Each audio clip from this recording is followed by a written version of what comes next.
Amy Haroff is coming after you. Can talk about long-term care, skilled nursing from an administrator standpoint. And is there anything that changes or anything that's different for kind of your world and that world that you want to comment on, and then I can maybe ask Amy about? And there doesn't have to be anything. The whole pharmacy delivery process is different, because they're mainly consultant pharmacy situations. They don't have pharmacists necessarily on site.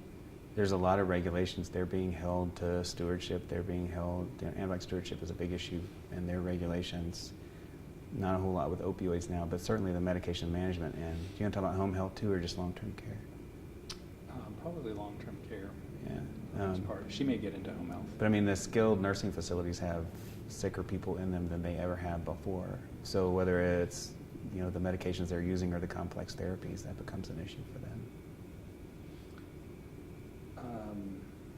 So what have we missed?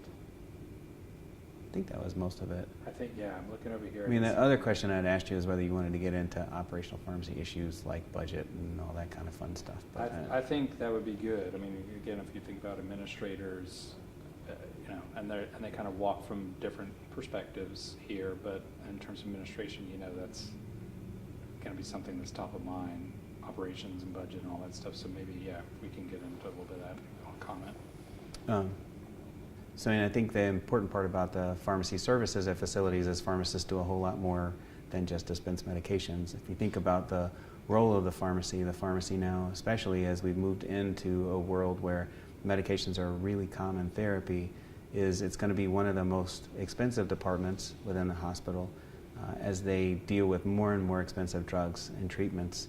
But being able to look at those treatments, not just for the cost of the drug, but also for the cost of the therapy and the outcome is important.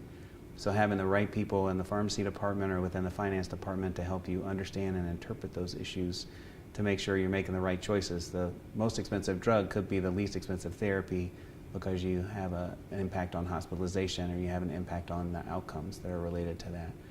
Pharmacy services come in sort of two parts. One is dispensing of drugs. It has to be done correctly, it has to be done well, it has to have the drug in the right place. A lot of that depends now on automation. Automatic dispensing machines, robots, all of those things are becoming more and more important in the delivery model. And then the second piece of that is clinical services, which depends on that pharmacist being available not just to dispense the medications, but also to consult with physicians, to do the antimicrobial stewardship monitoring we talked about, to help with opioid education, to look at anticoagulation and those high-risk therapies, to be a source for physicians and nurses to connect for education and for information about medications. And those are often harder to justify services than they may be services that you would want to continue to look at and see what's available with any facility that you're in. And then the other big piece I think that's important is the regulations that have to do with sterile compounding.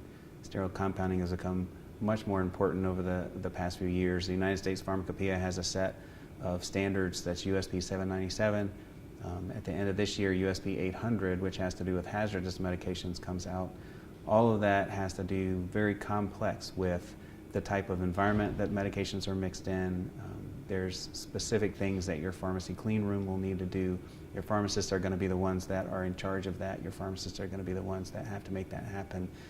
But also often can be an upfront cost and capital, or in a smaller facility could be a certain type of laminar flow hood that you would have to buy in order to get the right situation to meet those regulations.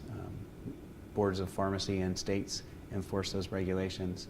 USP 800 has to do with hazardous medications specifically, and that is the exposure not to patients, but in an OSHA setting more towards your employees, to make sure that you have the right things in place so that your employees are safe, so that your nurses know when they're administering a hazardous medication, and even to the point of possibly some testing within your employee health department. So there are significant regulations that are out there, all of them intended to keep teammates safe, to keep patients safe, but your pharmacist is often going to be your connector to those regulations.